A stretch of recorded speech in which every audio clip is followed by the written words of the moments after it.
What's good, YouTube? It's your boy, Blue Blood Sports TV, back at y'all with another one.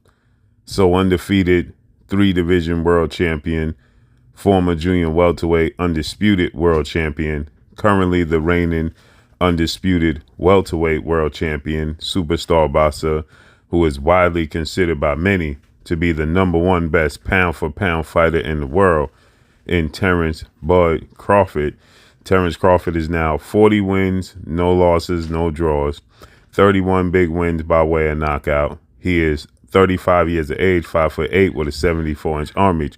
As you can see, Terence Crawford, he responds back to 3-time junior middleweight world champion and the undisputed junior middleweight world champion, superstar boxer, who is top 5 pound-for-pound best fighters in the world, and Jermell Iron Man Charlo, who is 35 wins, 1 loss, 1 draw, 19 wins by way of knockout. He is 33 years of age, 5'11" and a half, with a 73.5-inch arm reach. Jermell Charlo responds to Terence Crawford, calling him out repeatedly, as you see here, as Terence Crawford took on Jermell Charlo's close friend, stablemate, and training partner in former unified 3-belt welterweight world champion superstar boxer Earl the Truth Spence Jr.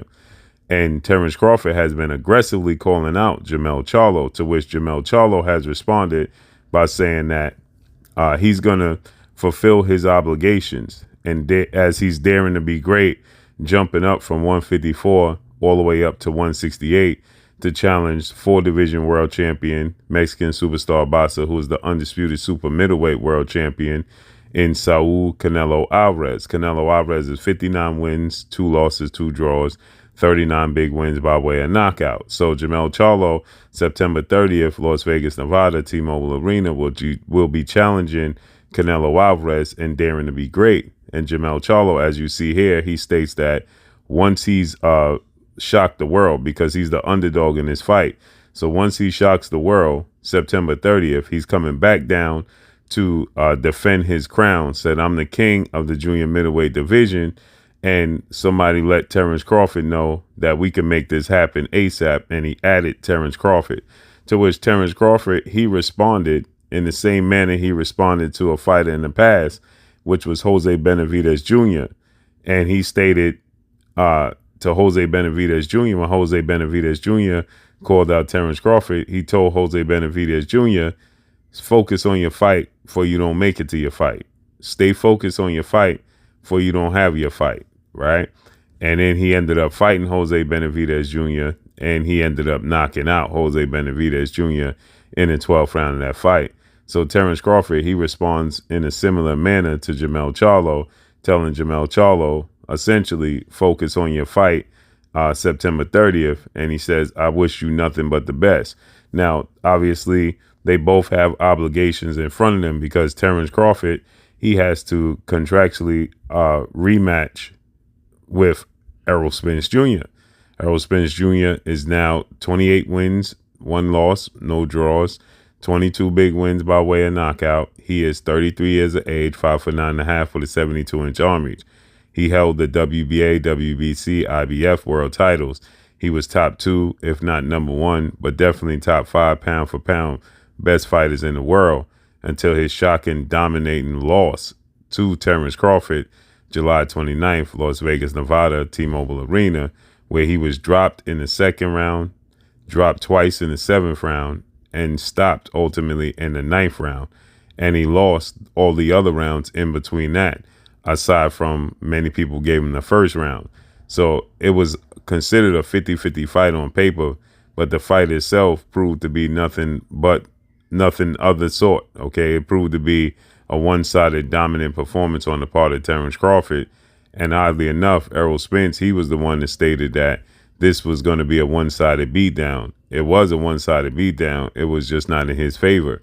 And so with that said, Terence Crawford had his sights set on Jermell Charlo. Since Jermell Charlo and Terence Crawford fell out after Jermell Charlo was asked about the winner between Terence Crawford and Errol Spence, and he started to say that Terence Crawford was going to get dominated and knocked out and was simply too small for Errol Spence. Terence Crawford didn't take too kind to that, and he stated that he had no issues with Jermell Charlo, and they was actually cool And then Jermell Charlo went above and beyond to say how he was going to lose to Errol Spence, which he stated, I don't care if he picked Errol Spence to win. It's how he disrespected me and disrespected my accomplishments and who I am as a fighter is what I didn't like.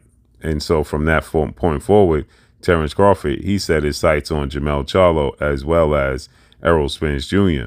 And he fulfilled one, but he's contractually obligated to fight Errol Spence once more. And it looks like they're going to fight again in December.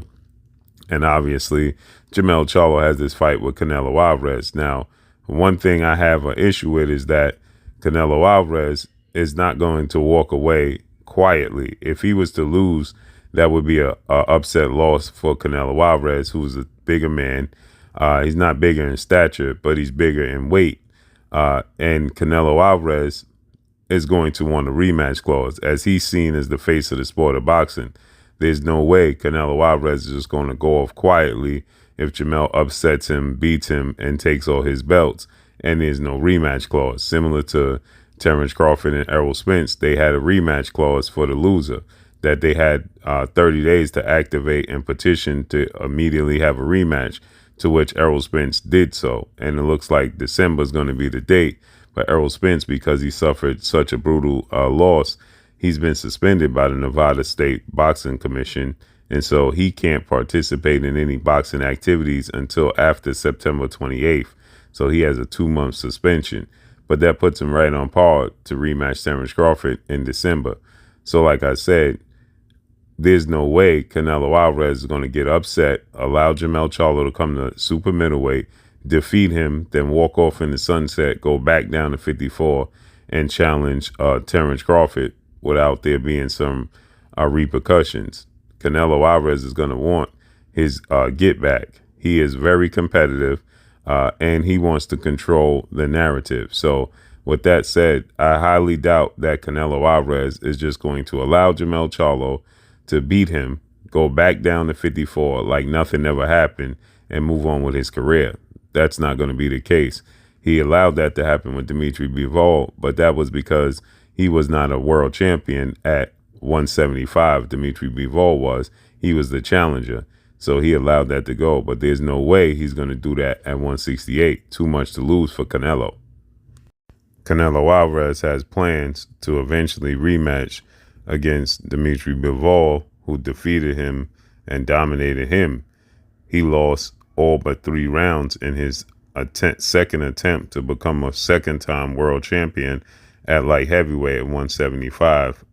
He lost badly, and he wanted a rematch with Dimitri Bivol in his next fight, but negotiations fell through because Dimitri Bivol stated that, listen, I dominated you, and I have a say-so in these negotiations.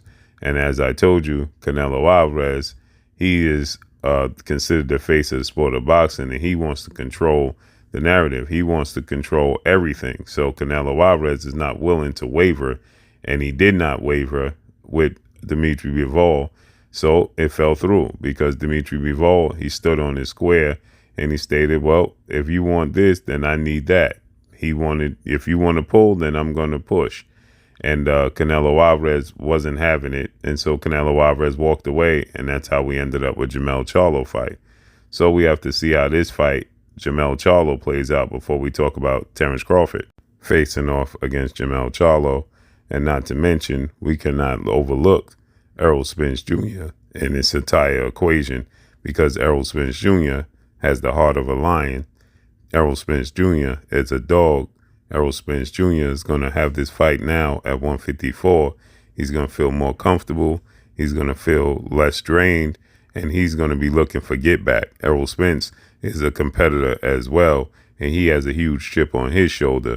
So there's no way Errol Spence is going to walk away lightly into the dark. He's going to want his get back as well. So he cannot be undervalued and overlooked, because he's definitely coming back to get it back against Terence Crawford. Immediately he stated, we got to run that back.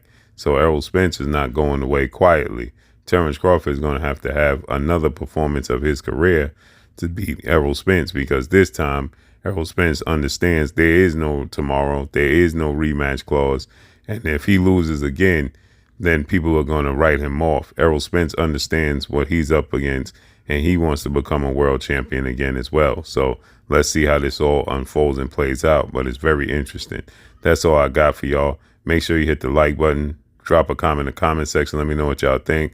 Follow me on Instagram, Blue Blood Sports TV, all one word. I'm gone. This is Amanda, the real deal Serrano, and you're watching Blue Blood Sports TV.